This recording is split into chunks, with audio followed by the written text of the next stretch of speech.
कभी लाते नहीं, बहुत बचते हो, लुकते रहते हो, छिपते रहते हो, लाए लाए लगा तब आते हो, हमारा बच्चा बहुत बिगड़ गया, पीने लगा, ऐसा हो गया, नशा करता, अब क्या करें?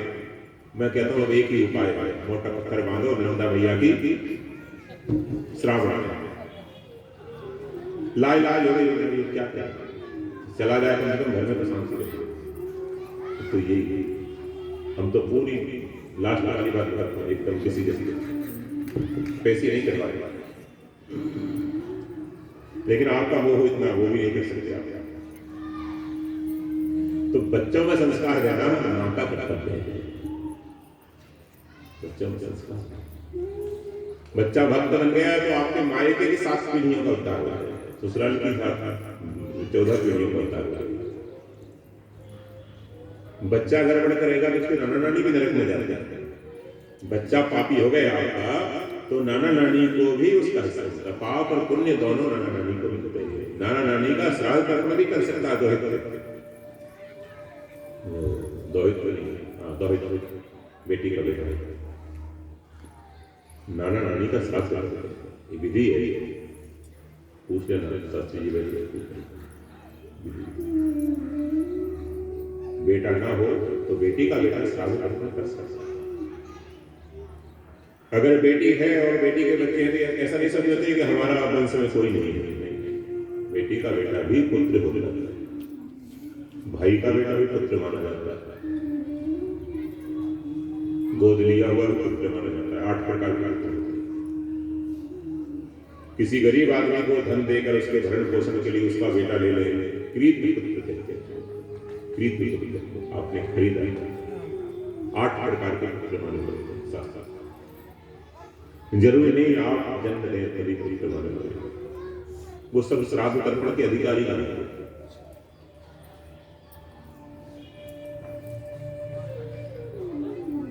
हरि की मां भोजन लेकर आते, वो दोनों हाथ से खाने लगे और खाते खाते अपने जूठा एक नाथ जी की थाली में डाल दिया, फिर भी गुस्सा नहीं किया, कोई बात नहीं, ब्राह्मण देवता का प्रसाद है, कोई बात नहीं, फिर भी उनका जूठा उठा लिया, जूठा किसी को देते नहीं, फिर भी गुस्सा नहीं किया। अब दोबारा जब वो गिरिजाबाई परोसने आई तो कूद कर, वो ब्राह्मण देवता का पतला दुबला शरीर था, कूद कर उनके कंधे में चढ़ गया, कंधे पे चढ़ गया, पर स्त्री के कंधे पे चढ़ गया। एक नाथ जी कहते हैं गिरिजाबाई ध्यान रखना, ब्राह्मण देवता गिर ना जाए, चोट न लग जाए उसके। तो वो कहती आप चिंता मत करो, मेरे को हरि का खिलाने का अभ्यास है, बच्चे खिलाने का मेरे को अभ्यास है, तो ये भी बच्चे ही है, बैठे रहते। ऐसे महापुरुष, ऐसी महान नारी। हम मन के प्रतिकूल हो वो बहुत जल्दी गुस्सा करने लगेंगे, बस यही बच्चा पड़ता। वेट एंड वॉच, थोड़ा कंडीशन को फेस करके बहुत जल्दी रिएक्ट मत करो, बहुत जल्दी नेतागिरी मत दिखाओ, थोड़ा उसको फेस करो। बहुत जल्दी ये मत कहो कि मैं बहुत बड़ी बात की बेटी है, गाड़ा वाला वालों से 1000 बहुत जल्दी अपना अहंकार ना दिखाओ, इससे घर बिगड़ गई। आप चाहते हो आपकी वाणी से, आपकी एक्टिविटी से पति दुखी रहे, बच्चे दुखी रहे, घर वाले दुखी रहे, ऐसे चाहते हो क्या? बोलो बोलो बोलो बोलो। चाहते नहीं हो लेकिन करते हुए भूलवश हमसे ऐसे बहुत सी गलती होती है हमारी वाणी के द्वारा। आजकल शब्द चल रहा है टार्सन, तो टार्सन नहीं करना चाहिए। क्यों किसी को टार्सन? महाराज बहुत कोशिश की, गुस्सा नहीं करते, चरणों में गिर गया बोले महाराज, समता प्राप्त हो गया, किसी को उद्धार कैसे होगा। एक नाथ जी का संग मिला ना थोड़ी देर, तो उनका भाव बदल गया, ब्राह्मण देवता चरणों में गिर गया। बात क्या थी? बोले मेरे को तो लोभ, पैसे का लोभ देकर के जाता। ओ तू मेरे से थोड़ा इशारा कर देता तो मैं गुस्सा कर देता, बनावटी गुस्से का नाटक कर देता। संत लोग गुस्से का नाटक करते हैं, साधक लोग, भक्त लोग गुस्से का नाटक करते हैं। गुस्सा नहीं करते, क्रोध का नाटक करते हैं। एक पानी की लकीर की तरह बाहर से, भीतर कोई संस्कार नहीं। और आपका गुस्सा पत्थर की लकीर बन जाता है, आप छोड़ते ही नहीं। मेरी 2 एकड़ बिक जाए, तेरे को जबलपुर हाई कोर्ट ले जाके रहूंगा, क्या साल। गुस्से को पत्थर की लकीर मत बनाओ, अपना व्यवहार सुधारो। परमार्थ नहीं सुधारना, व्यवहार सुधारना। बोलो, परमार्थ नहीं सुधारना बल्कि व्यवहार सुधारना, स्वभाव सुधारना। अपना स्वभाव सुधारो, अपनी एक्टिविटी ठीक करो, अपना नेचर ठीक करो, अप्रोच थोड़ी पॉजिटिव। परमार्थ नहीं सुधारना, परमार्थ तो बिगड़ा ही नहीं है, बना बनाया परमार्थ तो कहीं नहीं। हम परमार्थ बनाना चाहते हैं, दिखाकर 2 माला करके दूसरों को, एक सूखा नारियल तोड़ के नर्मदा जी, एक परमार्थ नहीं। परमार्थ को नहीं बनाना बल्कि व्यवहार को सुधारना, स्वभाव को सुधारना। आपकी एक्टिविटीज से दूसरों को दुख होता है, ये काहे की बात, कैसे भक्त हैं आप? हमने तिलक लगा लिया, माला पहन लिया, भक्त हो गए, ये भक्ति नहीं। हमारे द्वारा किसी को दुख ना हो, हमारे द्वारा किसी को दुख, पति को, पत्नी को, बच्चों को, माता को, पिता को, सास को, ससुर को, किसी को भी दुख ना हो हमारे व्यवहार। ये आपने कर लिया तो बहुत बड़ी हो गई, बहुत बड़ी साधना शुरू हो गई। आप हाई स्कूल पास कर लिया आपने अध्यात्म।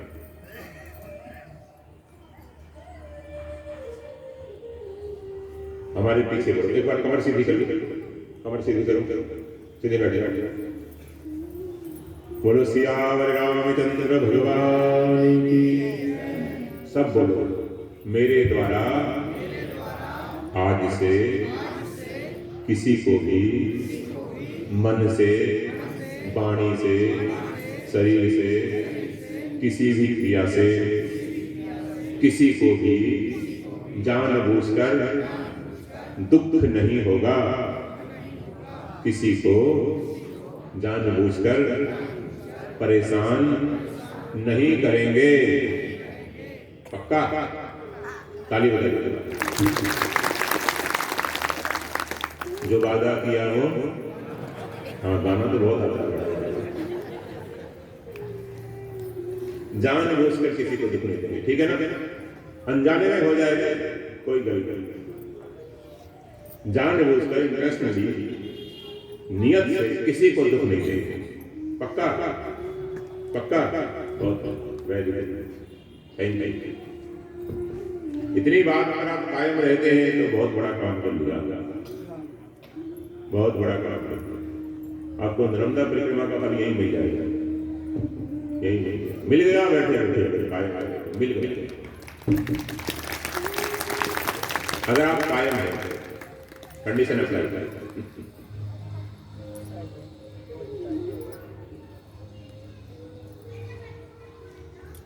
तीर्थ यात्रा का फल यही। शंकराचार्य जी महाराज से पूछा सबसे बड़ा तीर्थ क्या है? उन्होंने कहा हमारा जो विशुद्ध मन है, निर्मल मन है, वो सबसे बड़ा तीर्थ है। तीर्थम परम किम स्वमनो विशुद्धम, परम तीर्थम किम, बोले स्वमनो विशुद्धम। तीर्थम परम किम स्वमनो विशुद्धम, हमारा विशुद्ध मन है वही सबसे बड़ा तीर्थ। गंगा सागर से, हरिद्वार से, काशी से, अमरकंटक से, ओंकारेश्वर, महाकाल से, नासिक से, सबसे बड़ा तीर्थ। मन शुद्ध हो गया, मन में आपकी नियत खराब नहीं, किसी को दुख देने का भाव नहीं, तो सबसे बड़ा तीर्थ। आप तीर्थ स्वरूप है, तीर्थी कुर्वन्ति तीर्थानि, भागवत जी में तीर्थी कुर्वन्ति। श्री एकनाथ जी महाराज की ख्याति बढ़ती जा रही है। एक बार अपना पूर्वजों का श्राद्ध कर रहे थे एकनाथ जी महाराज। इतने बड़े महापुरुष हैं, श्री शास्त्र के अनुसार ही चलते हैं। इनकी तो कई पीढ़ियों का उपहार हो चुका है, लेकिन फिर भी शास्त्र परंपरा का अनुगमन कर लोक संग्रह के लिए करते। वहां से कुछ चतुर्थ वर्ण के लोग जा रहे थे, मजदूर लोग जा रहे थे। खीर पूरी की मालपुए की सुंदर सुगंधी आई। उन्होंने सोचा अरे ये तो ब्राह्मणों को बन रहा है, हमें कहाँ मिलेगा, हमें कहाँ मिलेगा। एक नाथ जी महाराज बड़े महापुरुष, उनकी मन की बात समझ गए, उनको बुला लिया। आओ ठाकुर जी को भोग लगाकर जो श्राद्ध का भोजन था वो सब उनको करा दिया। क्यों, जूठा तो हो ही गया है। और फिर दोबारा भोजन बनवाया, चौका धोकर रसोई धोकर दोबारा भोजन बर्तन साफ करके उनको कराकर दोबारा भोजन बनाया। ब्राह्मण देवताओं को आमंत्रण दिया। ब्राह्मणों को पता लग गया कि हमसे पहले किसी और ने पाया, हम नहीं पाए। एक नाथ जी ने कहा कि मैंने ऐसा जानबूझकर नहीं किया, ये तो भूखे थे तो भूखे को अन्न, प्यासे को पानी, यही तो देना चाहिए। नहीं, हम इतने बड़े बड़े पंडित थे, हम इतने बड़े, हम भृगुवंशी हैं, हम सनाट्य वंशी हैं, तुम क्या समझ रहे हो? गाढ़ा वाला वालों कैसे, हम इतने विद्वान, ऐसे भोजन नहीं करेंगे हमारे। नीचों को भोजन कराया, बोले महाराज कोई नीच नहीं। मैंने दोबारा रसोई बनवाई, नहीं कोई बात। एक नाथ जी ने पितरों को आह्वान किया कि हे पितृ देवता, आप ही गिरफ्त गए हैं क्या? ब्राह्मण देवता नाराज हुए। पितर साक्षात विमानों में बैठ बैठ कर आ गए और सब भोजन करने लगे थे। सब ने भोजन पाया बड़े प्रेम से। बाद में ब्राह्मण देवता को भूल मालूम हुई कि इतने बड़े महापुरुष हैं, अरे इनके प्रसाद के लिए तरसते हैं, महापुरुष आते हैं और हम अकड़ में। पड़ोसियों को कोई जल्दी नहीं समझा सकता। पड़ोसी हो गया, पत्नी हो गई, पति हो गया, पुत्र हो गया, पुत्री हो गई, पिता, जो पाप वाले लगे ना, इनमें थोड़ा सा पाप आ ही जाता है, पास इनको जल्दी नहीं समझा सकते आप। ये तो दोष ही देखने का, इनकी थिंकिंग जल्दी पॉजिटिव नहीं होती। जब कोई चमत्कार देखते हैं, जब कुछ देखते हैं, तब कुछ सोचता है। संत लोग चमत्कारों से बहुत दूर होते हैं, दिखाते हैं।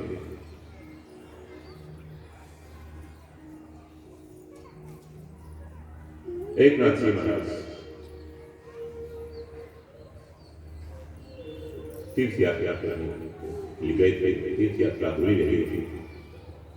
रामेश्वरम में जल चढ़ाना पड़ गया था, गुरु जी की आज्ञा से वहीं रुक गए थे। अब पुनः गंगोत्री गए और गंगोत्री से जल लेके चले। बहुत से संतों की टोली उनके साथ कीर्तन करते हुए पूरा दल का दल जा रहा है। गंगोमुख से जल लेकर रामेश्वरम जाते हैं। गोमुख से जब रामेश्वरम जल लेकर आओ तो नर्मदा जी क्रॉस नहीं करना चाहिए। गौमुख से आप सीधे हरिद्वार होते हुए प्रयागराज जाओ और प्रयागराज से वो रास्ता आओ छत्तीसगढ़ होकर, यहाँ से यहाँ से जो आप इटारसी क्रॉस करके जाते हैं या जो यहाँ से जाते हैं, ये नर्मदा जी क्रॉस हो जाता है। नर्मदा जी गंगा जी की शक्ति को भर लेते, पवित्र कर देते हैं, उसको जूठा कर देते हैं। नर्मदा जी की शक्ति आप लोग पास में हो ना, सुलभ जो चीज होती है, अति परिचय अवज्ञा, अति परिचय से अवज्ञा हो जाती है, आप लोग महत्व नहीं जानते। तो वहां से गए महाराज, पूर्वी भारत में से दक्षिणी भारत में प्रवेश किया, उत्तर से पूरब से दक्षिण। रामेश्वरम पहुंच गए, छाले पड़ गए, कावड़ लिए हुए दोनों तरफ कंधे पे लटकाए हुए। इतनी मुश्किल से यात्रा करके गंगे पे रामेश्वरम पहुंच गए। बस रामेश्वरम में टापू में पहुंच गए, प्रवेश कर लिया रामेश्वरम में टापू, वहां पहुंच गए और देखा कि एक गधा तड़प रहा। बैसाख का महीना है, प्यास से तड़प रहा। सोचा अगर इसको जल नहीं मिलेगा तो ये मर जाएगा। अपने साथियों से कहा भैया इसको जल पिलाना बहुत जरूरी है। बोले गुरुजी बस मंदिर आ गया, हम मंदिर में अभिषेक करके तुरंत आ जाएंगे, इसको जल पिला देंगे। जैसे इसको जल पिलाएंगे ये ठीक हो जाएगा, घास भी खिला देंगे, हमारे पास कोई सब्जी बतूरे वो भी खिला दिया। गुरुजी ने कहा 1 घंटे के लिए तुरंत इसको जल पिलाना। गुरुजी अभी कहाँ से जल लाएंगे? बोले अपने पास है ना जो कावड़ में गंगा जल। बोले गंगा जल जो गोमुख से लेकर आए हैं वो इस गधे को पिलाएंगे। गुरुजी ने कहा भैया और जल में नहीं है, यहाँ पर सब खारा पानी है, समुद्र यही। कुछ शिष्य लोग तो कहने लगे गुरुजी सत्य आ गया। गुरुजी का दिमाग खराब हो गया। अपने को जब बुद्धिमान समझ लेता ना तो वो ऐसे ही कहता है। शिष्य तो चले गए। बोले गुरुजी जब तक विचार कर रहे हैं हम फटाफट जल चढ़ाकर शंकर जी को आ जाते हैं वापस, कोई कुएं का पानी लेकर इसमें। शिष्य लोग तो चले गए छोड़ के गुरुजी को। गुरुजी ने कावड़ रखी और कावड़ का 2 कलश होता है ना, दोनों तरफ कावड़ रख समझते हैं, तो एक कावड़ का जल लिया गुरुजी ने, 1 कलश लिया और धीरे धीरे उसके मुख में डाला। उल्टा लटका हुआ खड़ा था, नाली में बेचारा प्यासा, उसको धीरे धीरे 1 कलश पूरा खाली हो गया। उसको थोड़ा जान आ गई, चेतना आई, सोचा और पिला। दूसरा कलश भी उठाया और दूसरा कलश भी पिलाने। शिष्य धिक्कार करते करते कि इतने मेहनत से जल लाए, पैरों में छाले पड़ गए, खून बह रहा है और वो जल इस गधे को पिला दिया। और जैसे ही दूसरा कलश पिलाना शुरू किया और पूरा कलश पिलाते पिलाते कलश खाली हो गया, साक्षात भगवान शंकर वहीं प्रकट हो गए उस गधे में से। भगवान शंकर बोलिए शंकर भगवान की।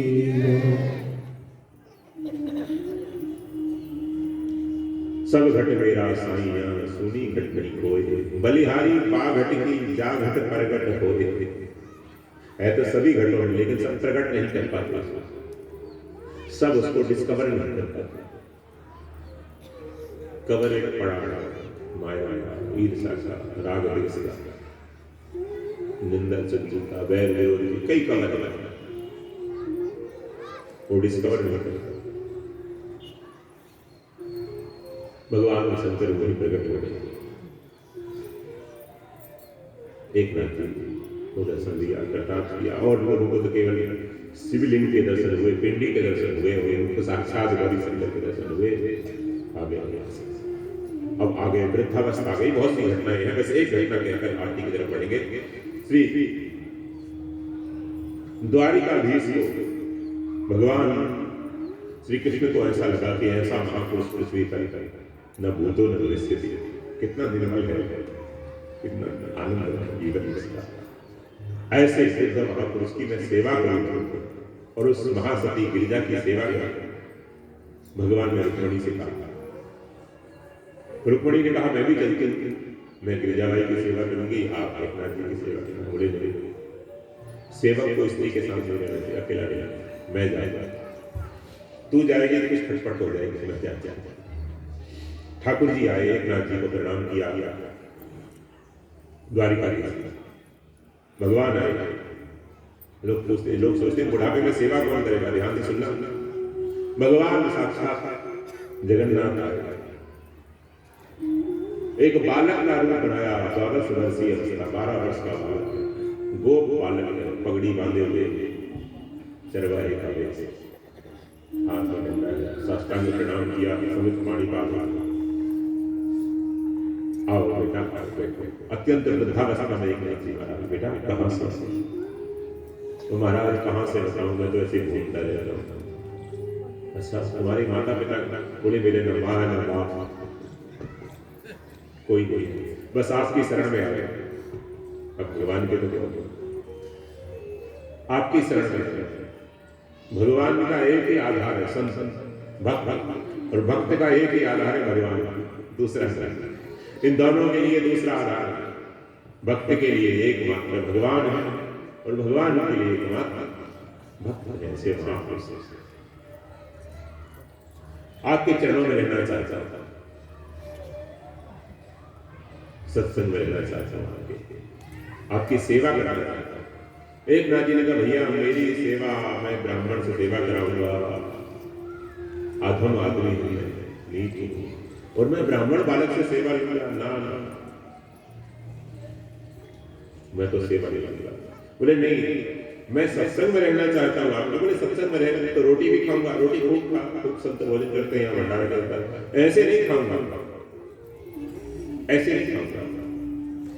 मैं ऐसा ब्राह्मण बालक नहीं हूं कि खाया भी, दक्षिणा भी ले आए और कुछ मीठा मिला तो आए डब्बे में बांध दो पंडितानी के लिए, थोड़ी बूंदी थोड़ी बर्फी बांध दो, ऐसा ब्राह्मण नहीं। हम क्या कह रहे हैं? पंडितानी टार्चर करके कुछ लेके नहीं आए, कुछ लेके नहीं आए। मैं खाऊंगा रोटी तो कुछ न कुछ सेवा करूंगा, और सत्संग आपका मैं करना चाहता हूं। इस बात से प्रभावित हुए कि सत्संग में रहना चाहता है ये ब्राह्मण बालक, लेकिन ये बात उनको थोड़ी जची नहीं कि सेवा कब रहा। अपनी धर्म पत्नी को बुलाया, गिरिजाबाई को बुलाया, हरि की माँ, हरि पंडित की माँ लाठी लेकर गिरिजाबाई से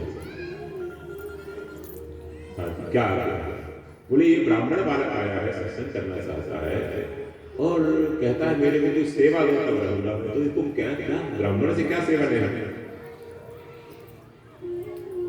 अब वो गिरिजाबाई बोली कि एक सेवा ले सकते हैं ब्राह्मण से, इसमें दोष नहीं है। क्या? बोले ठाकुर जी की पूजा करने के लिए हमारे शिवालय में शंकर जी की पूजा करने के लिए गोदावरी गंगा से जो जल डालता है, रसोई के लिए तो कुएं से जल निकाल लेते हैं, कोई बात नहीं, लेकिन गोदावरी गंगा का जल ही शिव जी के अभिषेक के लिए अभी तक लाया जा रहा है, परंपरा ऐसी रही है।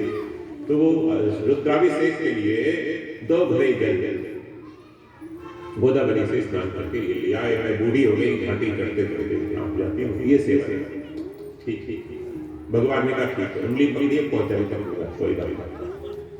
धीरे धीरे ठाकुर जी ने सारी सेवा ले ली।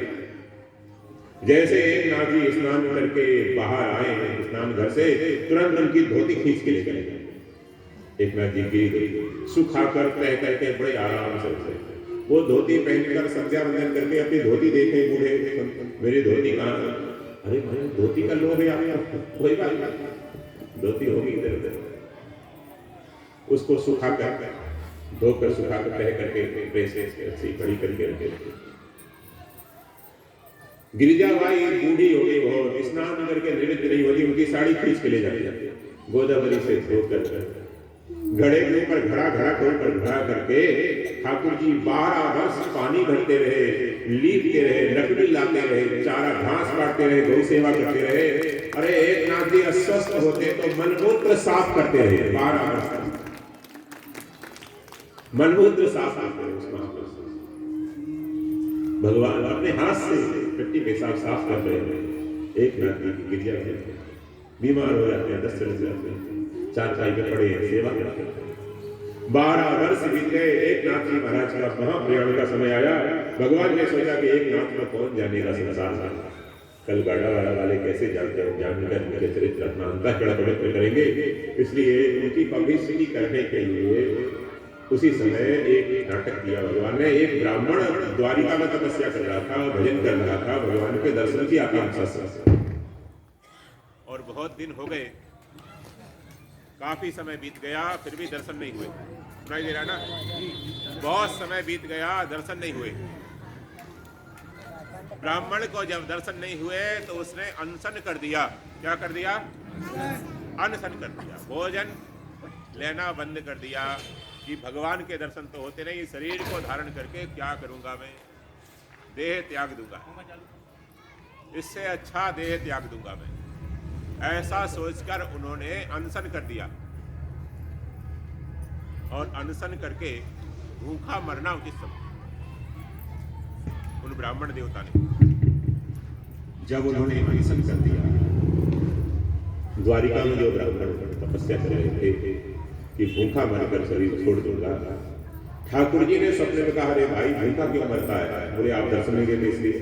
मैं बड़ा पापी हूँ, ऐसे पापी को जीना नहीं चाहिए, गाड़ा वाला एक सीट तो खाली होगी, मर जाऊंगा। भगवान ने कहा तू क्यों मरता है भाई? ब्राह्मण बेटा, मैं आजकल यहाँ नहीं हूँ, आउट ऑफ स्टेशन, तेरे को कैसे मिलेगा? आजकल यहाँ नहीं, कहाँ? भगवान तो सब जगह फिर भी करेंगे। मैं आजकल पंढरपुर से आगे पैठण है महाराष्ट्र में, वहां दक्षिण भारत वहां गए। किस लिए गए? बोले एक संत का सत्संग करने के लिए गए, संत की सेवा करता हूं मैं। ऐसा कौन संत जिसकी आप सेवा करते हो? सपने में बात करने लगे। बोले एक नाथ जी ऐसे महापुरुष हैं, उनकी मैं सेवा करने के लिए द्वारिका छोड़कर वहां पैठण गया। तो तू वहीं आ जा, उन संत का भी दर्शन हो जाएगा तेरे को और मेरा भी मिलना हो जाएगा। अब वो ब्राह्मण देवता सुबह जागा, गोमती में स्नान करके और द्वारिकाधीश से भागा। भागता भागता भागता रात हो जाती, वहां गिर पड़ता, बेहोशी में सो जाता। फिर नींद खुलती, फिर भागता, न कुछ खाता न पीता, भागते भागते कुछ दिन में ही वो दक्षिण भारत पैठण पहुंच गया। जैसे ही वहां पहुंचा, नदी नाव से पार की और ठाकुर जी गोदावरी किनारे जल भरने आए थे। एक नाथ जी की धोती और उनकी पत्नी की गिरिजाबाई की साड़ी धोकर भगवान ने कंधे पर रखे, घड़े भरे थे। उस समय ब्राह्मण देवता पहुंचा और ब्राह्मण को बड़ी उतावली थी।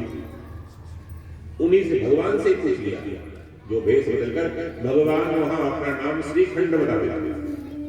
मेरा नाम श्रीखंड है, लेकिन लोग मेरे को श्रीखंडिया कहते हैं। गरीब लोगों को ऐसे लोग नाम बिगाड़ कर बोलते हैं। परशुराम है तो परशुआ बोलते हैं, तो श्रीखंडिया कहते हैं मेरे को, भगवान ने कह दिया था। तो भगवान से ही पूछा उसने कि भैया जय श्री कृष्ण, यहाँ पर ये पैठण नगरी यही है? बोले हाँ। क्या बात? बोले यहाँ एक नाथ जी का कुटिया कौन सी, एक नाथ जी का आश्रम कौन सा, जल्दी बताओ जल्दी बताओ। बोले बात क्या है? बोले एक नाथ जी के आश्रम में साक्षात द्वारिकाधीश सेवा करते हैं। द्वारिकाधीश सेवा करते हैं? हाँ, द्वारिकाधीश भगवान सेवा करते हैं। बोले किसने बहका दिया तेरे को? अरे श्रीखंडिया नाम है उनका, श्रीखंड नाम है। देख, किसी ने तेरे को मूर्ख बना दिया। वो एक नाथ तो है, एक नंबर का पाखंडी भगवान का। और जो उसके यहाँ पागल रहता है ना श्रीखंडिया, वो एक नंबर का पागल है। आगे नाथ माँ पीछे पड़ा, यहाँ पड़ा रहता है, रोटी खाता है।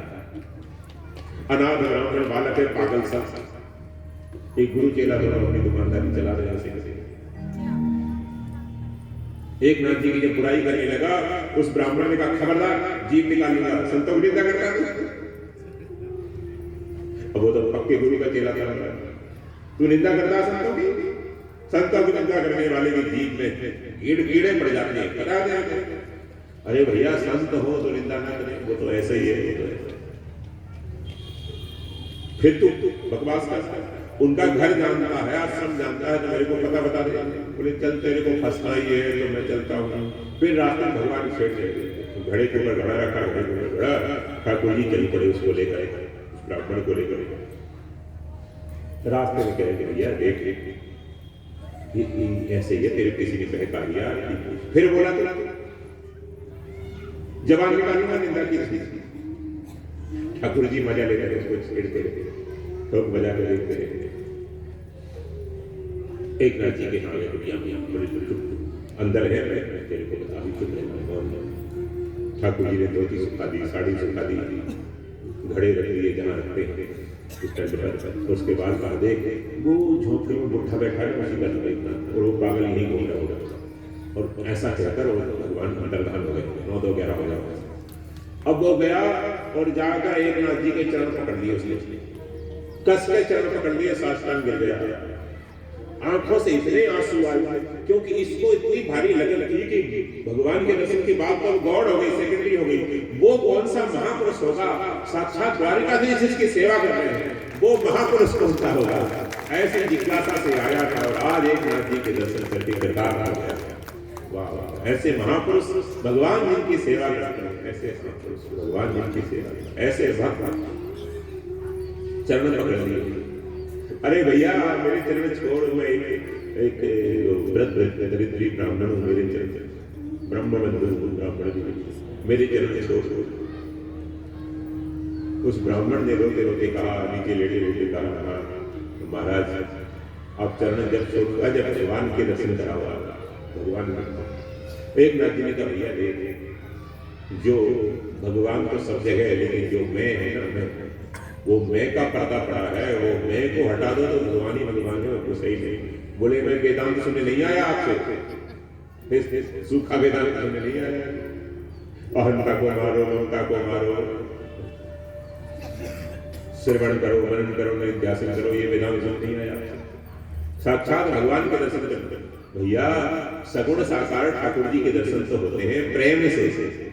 वो सर्वत्र है, लेकिन जहां प्रेम होता है वहां सर्वत्र व्यापक है, लेकिन जहां साधक का प्रेम होता है हरि व्यापक सर्वत्र समाना, हरि व्यापक सर्वत्र समाना, हरि व्यापक सर्वत्र समाना, हरि व्यापक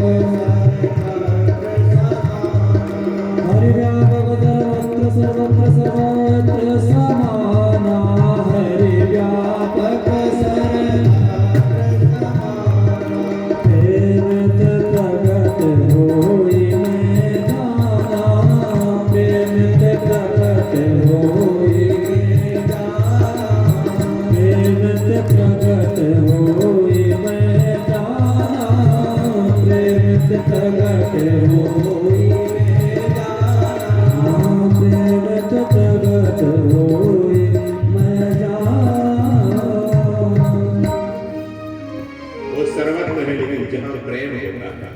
हृदय में वही प्रकट कर जाता है, प्रेम के भूखे तो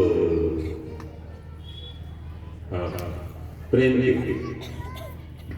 बोले प्रेम में मैं नहीं जानता, मैं तो हूँ पत्थर दिल का। प्रेम में जानता नहीं हूँ। भगवान आपके यहाँ पानी भरते हैं, आपकी सेवा करते हैं, श्रीखंडिया नाम से आपके पास रहते हैं, उनके दर्शन कराओ। क्या कहा? श्रीखंडिया, ओ श्रीखंड, ओ श्रीखंड, वो रोने लगे। गिरिजा बाई आई बाहर, क्या बात है? बोले श्रीखंडिया कहाँ है? श्रीखंडिया कहाँ है? श्रीखंडिया कहाँ है? बात क्या है? बोले वो साक्षात परमात्मा है। साक्षात क्या कहते हो? श्रीखंडिया साक्षात परमात्मा है। रोने लगे राम राम, मैंने तो कई बार खड़ी से पीटा, मेरे को बच्चे की तरह, पोते की तरह तरंग करते थे, मैंने कई बार पीटा। कई बार ठाकुर जी लीला करते थे, वो भोजन बनाती तो महाराज इतना रोटी खा जाते थे और उनके हाथ की रोटी खा लेते। सब संतों को भोजन बनाकर एक नाथ जी खिलाते थे और वो खिलाते थे, भगवान खिलाते थे और स्वयं खाते थे गिरिजा बाई के हाथ का। अरे भाई मैं क्या करूं, बहुत बताऊंगा। कभी सबरी ने बेर खिलाए थे, कभी गुजरानी ने छिलके खिलाए थे, उसके बाद किसी ने नहीं खिलाए, ऐसा संकेत भी। मैं कहती चुप रह, बहुत बात करने लगा तू। एक नाथ जी के सत्संग में रहते रहते बड़ा ब्रह्म ज्ञान धारण था। मेरे तेरे को सबरी ने खिलाया, जरा जाकर शंकर में अपना चेहरा देख ले। मैं उसको कभी कभी छड़ी से पीट देती, मेरे को तंग करता। मैं बूढ़ी हो गई, तंग मत किया कर, तू जितनी सेवा नहीं करता मेरे को तंग करता। मैं कहती मेरी साड़ी, अरे ये बताओ आपका बेटा घर में होता, उसका क्या है कर देते, तो मेरे बराबर आपका पोता होता तो पोता सेवा करता तो मैं कोई पराया हूं क्या? आपका नाती सेवा करता तो भाई मेरे को नाती समझ लो। ऐसे मीठी मीठी बातें करके मेरी सारी सेवा करता हूं। अरे राम राम, मैं महान पापी हूं जिससे सेवा ली है, महान पापी हूं। रोने लगे तो चारों तरफ देखा, अनशन कर दिया कि प्रभु हम ऐसे पापी हैं, अनशन करके मर जाएंगे जो आपसे सेवा लेंगे। जैसे अनशन किया है, उनकी कुटिया में एक दिव्य प्रकाश दिखाई दिया। प्रकाश को चीरते चीरते शंख चक्र गदा पद्मधारी भगवान प्रकट हो रहे हैं। बोलिए भक्तवत्सल भगवान। एक नाथ जी चरणों में गिर गए, वो ब्राह्मण देवता चरणों में गिर गए। गिरिजा माता बोले नाथ आपने ऐसा क्यों किया? आपने ऐसा किया? एक नाथ जी ने कहा, भगवान ने कहा एक नाथ जी ये कोई ऐसा नहीं किया आप पर। अरे बच्चा माँ जो है बेटे की सेवा करती है, मलमूत्र साफ करती है, तो एहसान करती है क्या? ये तो प्रेम है। मैं संतों की सेवा के बिना रह नहीं सकता, मैं भक्तों की सेवा के बिना रह नहीं सकता। ऐसे सब आप जैसे महापुरुष की सेवा करते मैं कृतार्थ हो जाता हूं। अरे आप जैसे महापुरुषों के पीछे पीछे मैं चलता हूँ और आपकी जो चरण धूलि उड़ती है उससे मैं अपने को पवित्र मानता हूँ, कृतार्थ मानता हूँ। अनुब्रजाम में हम नित्यम हुए एक अंग रेणु ही, अनुब्रजाम में हम नित्यम अनुब्रजन करता हूँ, पीछे पीछे चलता हूँ ऐसे हुए एक अंग रेणु ही। उनकी जो अंग रेणु, उनकी चरण धूलि, उनके शरीर से टच होकर जो हवा आती है उससे मैं पवित्रता, कृतज्ञता, धन्यता अनुभव करता हूँ। मैं मेरे पाप नष्ट हो जाते हैं। एक नाती ने पूछा, नाथ आपके अंदर पाप, आपके अंदर कोई पाप नहीं? भगवान ने कहा मेरे अंदर पाप कहाँ से आते हैं? ये गाढ़ावाल वाले आते हैं महाराज, सारे पापी आकर मेरे को पूजा करके रो धोकर अपने पाप दे जाते हैं, वो पाप मेरे लग जाते हैं और वो पाप तुम जैसे संतों के दर्शन से, संत रोज दिन पातक टड़ाई, संतों के दर्शन से वो पाप, संत दिन पातक टड़ाई ठाकुर जी भी कहते हैं। ऐसे महापुरुषों के दर्शन कर लेते हैं। दिव्य विमान प्रकट हुआ, तीन विमान आए, एक नाथनी, उनकी सहज रमणी श्री गिरिजा माता जी और वो ब्राह्मण देवता सरस्वती द्वारिकावासी, सबके सब विमान में बैठकर जा रहे हैं, देवता दुंदरी बजा रहे हैं। बोलिए भक्त वत्सल भगवान की जय। अरे एक नाथ जी के चरित्र से नारायण ऐसे तन्मय होकर सत्संग किया, गुरु आज्ञा को पालन किया, ऐसे डेडिकेटेड होकर भक्ति की, अहंकार स्वार्थ सरल बनकर ऐसे ऊंचे महापुरुष बन गए कि द्वारा स्वयं आकर सेवा करना, श्रद्धा हो, गुरु आज्ञा का पालन हो, संत चरणों का आश्रय हो। सुग्रीव भी विषय नहीं, फिर भी उन विषय को, घोर विषय को भगवान ने आकर अपनाया। एक नदी तो बहुत बड़े महापुरुष, क्यों विषय है, बहुत सारी उनमें कमजोरी है, बहुत से वीक पॉइंट है, बहुत ज्यादा वो डूबे हुए हैं विषय वासनाओं में, भोगों में, विषय परिसरी तक में डूबे हुए हैं। ऐसे बस एक ही प्लस पॉइंट है, सुग्रीव यही शिक्षा देते हैं कि आप जैसे आप विरक्त नहीं हो सकते, आप डिटैच नहीं हो सकते, आप रागद्वेष दूर नहीं कर सकते, कम से कम इतना करो। सुखजीत जी कहते हैं मेरी तरह हनुमंत लाल जी जैसे किसी महापुरुष की चरण पकड़े रहो, बस एक प्लस पॉइंट था। एक संत की चरण पकड़े रहो, भक्त के चरण पकड़े रहो। भक्त का चरण पकड़ लिया तो भगवान अपने आप स्वतः कर जाएंगे, आना पड़ेगा जाएगा। तो ठाकुर जी ऐसी कृपा हम लोगों पर भी करे, ऐसी निर्मल भक्ति आयत की भक्ति हमारे जीवन में आए, ऐसा ही दिव्य निर्मल हमारा जीवन भक्ति से, प्रेम से, सेवा से, सुमिरन से, सत्संग से भरपूर हो जाए। इसी सद्भाव के साथ आज की कथा को यहाँ विराम, लेकिन अभी आप जाइए नहीं, आती होगी सूचना है, और कल और परसों ओ मेरे सरकार का दीदार बड़ा प्यारा है, ओ मेरे सरकार का दीदार बड़ा प्यारा है, कृष्ण बड़ा प्यारा